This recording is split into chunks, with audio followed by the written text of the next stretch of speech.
TV 24 news ವಾಹಿನಿಗೆ ಸ್ವಾಗತ. ವಾಟ್ಸ್ಆಪ್ನಲ್ಲಿ suicide note post ಮಾಡಿ ಬಿಜೆಪಿ ಕಾರ್ಯಕರ್ತ ಆತ್ಮಹತ್ಯೆಗೆ ಶರಣಾಗಿರುವ ಘಟನೆ ಬೆಂಗಳೂರಿನ ನಾಗವಾರದಲ್ಲಿ ಜರುಗಿದೆ. ಮಡಿಕೇರಿಯಲ್ಲಿ ಬಿಜೆಪಿ ಕಾರ್ಯಕರ್ತನ ಮೇಲೆ ಸಾಲು ಸಾಲು ಎಫ್ಐಆರ್ ಹಿನ್ನೆಲೆ ಮನನೊಂದು ನೇಣಿಗೆ ಶರಣಾಗಿರುವುದಾಗಿ ಯುವ ಕಾರ್ಯಕರ್ತ ವಿನಯ್ ತಮ್ಮ ಡೆತ್ ನೋಟ್ನಲ್ಲಿ ಬರೆದುಕೊಂಡಿದ್ದಾರೆ. ವಿನಯ್ ಸೋಮಯ್ಯ ಆತ್ಮಹತ್ಯೆ ಮಾಡಿಕೊಂಡ ಕಾರ್ಯಕರ್ತನಾಗಿದ್ದು, ಆತ್ಮಹತ್ಯೆಗೂ ಮುನ್ನ ಸಾಮಾಜಿಕ ಜಾಲತಾಣದಲ್ಲಿ ಡೆತ್ ನೋಟ್ ಪೋಸ್ಟ್ ಮಾಡಿದ್ದಾನೆ. ಪೊನ್ನಣ್ಣ ರಾಜಕೀಯ ಪ್ರೇರಿತವಾಗಿ ಎಫ್ಐಆರ್ ಮಾಡಿಸಿದ್ದಾರೆ. ಇದರಿಂದ ಮನನೊಂದಿದ್ದೇನೆ. ಶಾಸಕ ಪೊನ್ನಣ್ಣ ಅಪಹಾಸ್ಯ ಮಾಡಿ ವಾಟ್ಸ್ಆಪ್ ಪೋಸ್ಟ್ ಮಾಡಿದ್ದ ಆರೋಪದಲ್ಲಿ ಕಾಂಗ್ರೆಸ್ ಮುಖಂಡ ತೆನ್ನೀರ್ ಮೈನಾ ಎಂಬಾತನಿಂದ ವಿನಯ್ ವಿರುದ್ಧ ದೂರು ನೀಡಿದ್ರು. ವಿನಯ್ ವಿರುದ್ಧ ಮಡಿಕೇರಿ ನಗರ ಠಾಣೆಯಲ್ಲಿ ಎಫ್ಐಆರ್ ದಾಖಲಾಗಿದ್ದು, ಮಡಿಕೇರಿ ನಗರ ಪೊಲೀಸರಿಂದ ಬಂಧನವಾಗಿದ್ದ ವಿನಯ್ ಬಂಧನದಿಂದ ತೀವ್ರ ಮನನೊಂದಿದ್ರಂತೆ. ತಾನು ಆತ್ಮಹತ್ಯೆ ಮಾಡಿಕೊಳ್ತೀನಿ ಅಂತ ಕಳೆದ ರಾತ್ರಿ ಪೋಸ್ಟ್ ಮಾಡಿ ಬೆಂಗಳೂರಿನ ನಾಗವಾರದ ತನ್ನ ಕಚೇರಿಯಲ್ಲಿ ನೇಣು ಬಿಗಿದುಕೊಂಡು ಆತ್ಮಹತ್ಯೆಗೆ ಶರಣಾಗಿದ್ದಾರೆ. ಅನ್ನೆಸೆಸರಿಯಾಗಿ ಜೀವನ ಬಲಿ ಮಾಡ್ಕೊಂಡಿದ್ದಾರೆ.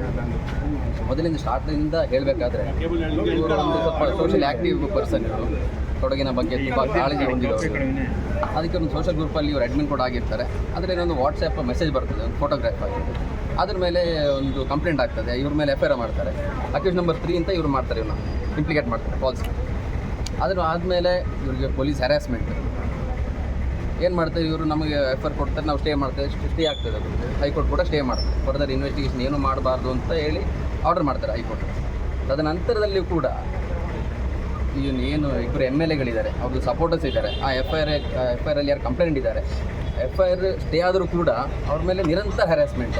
ಅವ್ರ ಮನೆಗೆ ಪೊಲೀಸ್ ಕಳಿಸುವಂಥದ್ದು, ಸೋಷಲ್ ಮೀಡಿಯಾದಲ್ಲಿ ಬಾಯಿಗೆ ಬಂದಾಗಿ ಬೈಯುವಂಥದ್ದು. ಅವ್ರನ್ನ ಎಫ್ಐಆರ್ ಸ್ಟೇ ಆದರೂ ಕೂಡ ಅವ್ರನ್ನ ಬಿಡುವುದಿಲ್ಲ. ಹ್ಯಾರಾಸ್ಮೆಂಟ್ ಕಂಟಿನ್ಯೂ ಆಗ್ತದೆ, 2-3 ತಿಂಗಳು ಹ್ಯಾರಾಸ್ಮೆಂಟ್ ಕಂಟಿನ್ಯೂ ಆಗಿ ಅದು ಸ್ಟೇ ಆದರೂ ಕೂಡ ಇವರು ನೆಕ್ಸ್ಟ್ ಏನು ಮಾಡ್ತಾರೆ, ಇವ್ರ ಮೇಲೆ ರೌಡಿ ಶೀಟರ್ ಒಂದು ಎಫ್ಐಆರ್ ಮಾತ್ರ ಆಗಿರುವಂಥದ್ದು ಅವ್ರ ಮೇಲೆ, ಅದು ಕೂಡ ಸ್ಟೇ ಆಗಿದೆ. ರೌಡಿ ಶೀಟರ್ ಓಪನ್ ಮಾಡೋಕ್ಕೆ ಇವರೆಲ್ಲ ಪ್ಲ್ಯಾನ್ ಮಾಡ್ತಾರೆ. ಅದು ಒಂದು ನ್ಯೂಸ್ ಬಂದಿದೆ. ಅದು ಸೋಷಿಯಲ್ ಮೀಡಿಯಾದಲ್ಲಿ ನಿರಂತರವಾಗಿ ಅದನ್ನು ಬಿಡದೆ ಈಗ ಎಫ್ಐಆರ್ ಆಗಿ ಅದು ಹಳೆ ಸುದ್ದಿ ಆಗಿದೆ, ಸ್ಟೇ ಆಗಿದ್ದು ಕೂಡ ಹಳೆ ನ್ಯೂಸ್. ಆದರೂ ಕೂಡ ಕಾನ್ಸ್ಟೆಂಟಾಗಿ ಅವರು ಡಿಫಮೇಟ್ರಿ ಬೈಯೋದು, ಅವ್ರಿಗೆ ಬೈಯೋದು, ಆ ಮಗ ಈ ಮಗ ಹೇಳೋದು, ಅದ್ರ ಕಂಟಿನ್ಯೂ ಆಗ್ತಾಯಿತ್ತು. ಅದರಿಂದಾಗಿ ನೋಡಿ ಈಗ ಒಂದು ಅವರು ವಾಟ್ಸಪ್ ಗ್ರೂಪಲ್ಲಿ ಸುಸೈಡ್ ನೋಟ್ ಥರನೇ ಬರ್ತಿದ್ದಾರೆ.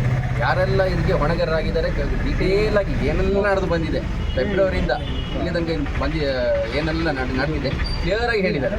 ಅದರಲ್ಲಿ ಯಾರು ಹೊಣೆಗಾರಿದ್ದಾರೆ, ಕಾರಣಕರ್ತರಾಗಿದ್ದಾರೆ ಅಂದರೆ ಅವರು ಹೆಸರು ಕೂಡ ಹೇಳಿ ಅವರು ಸುಸೈಡನ್ನು ಮಾಡ್ಕೊಂಡಿದ್ದಾರೆ.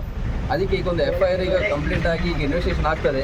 ಇದೊಂದು CBI ಲೆವೆಲಲ್ಲೇ ಇನ್ವೆಸ್ಟಿಗೇಷನ್ ಆಗಬೇಕು. ಈಗ ನಮ್ಮ ಇಬ್ಬರು MLAಗಳಿಂದ ಕಂಟಿನ್ಯೂಸ್ ಹ್ಯಾರಾಸ್ಮೆಂಟ್ ಆಗಿದೆ. ಅವರಿಗೆ ಸೋಷಿಯಲ್ ಮೀಡಿಯಾದಲ್ಲಿ ನೀವೆಲ್ಲ ನೋಡಿರ್ಬೋದು, ಅದರ ವೈರಲ್ ಆಗ್ತಾ ಇದೆ. ಅವರು ಯಾರು MLAಗಳು ಅವ್ರಿಗೆ ಕಾಲ್ ಮಾಡಿದ್ದಾರೆ, ಮೆಸೇಜ್ ಮಾಡಿದ್ದಾರೆ, ಅದೆಲ್ಲ ನಿಮ್ಮ ಮುಂದೆ ಇದೆ, ನಿಮಗೆ ಸಿಕ್ಕಿರ್ಬೋದು ಆಲ್ರೆಡಿ. ಈಗ ಅದನ್ನೆಲ್ಲ ಇವರು ಅವರ ಫ್ಯಾಮಿಲಿ ಕೂಡ ಎಲ್ಲ ಇನ್ಫಾರ್ಮೇಷನನ್ನು ಪೊಲೀಸರು ಕೊಡುವಂಥ ಕೆಲಸ ಆಗ್ತದೆ. ಈಗ ಅದರೊಂದು ಕರೆಕ್ಟಾಗಿ ಒಂದು ತನಿಖೆ ಆಗಬೇಕು.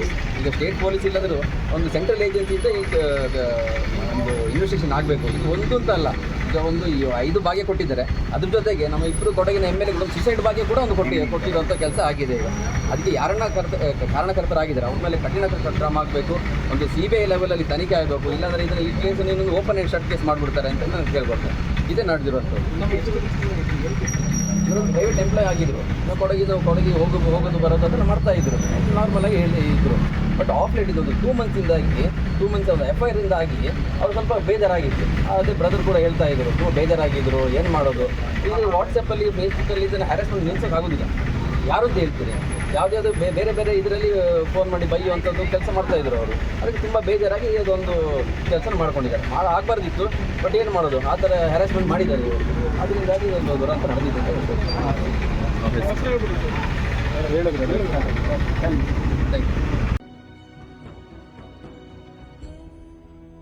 ಕನ್ನಡಿಗರ ಮೆಚ್ಚಿನ ನಿಮ್ಮ ಟಿವಿ 24 ಕನ್ನಡ ನ್ಯೂಸ್ ವಾಹಿನಿ ಇದೀಗ ಟಿವಿಯಲ್ಲಿ ಲಭ್ಯ.